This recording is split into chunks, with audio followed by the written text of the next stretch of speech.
देखिए दोस्तों, अभी हम लोग आटा बनाए इस मशीन के ज़रिए।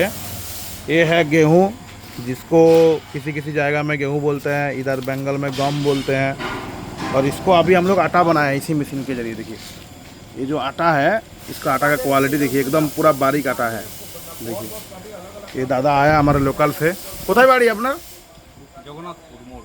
জগন্নাথপুর। কত দূর এখান থেকে? এখান থেকে 30 কিলোমিটার। 30 কিলোমিটার। আপনি নেওয়ার জন্য এসেছেন তো? কেমন হচ্ছে আটা? খুব সুন্দর।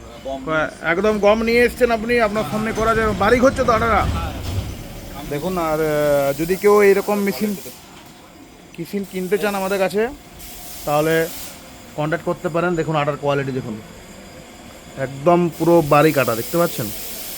যারা যারা মেশিন নিতে চান দোস্ত, আমাদের কাছে যোগাযোগ করতে পারেন। এটাতে আপনি শুধু আটা না, আটা আপনার মশলা যে কোনো জিনিস বাড়ির কারেন্টের সাহায্যে আপনি এটাতে ডাস্ট করে আপনি বিক্রি করতে পারবেন। যদি নিতে চান তো আমাদের সঙ্গে কন্ট্যাক্ট করতে থাকুন। Thank you.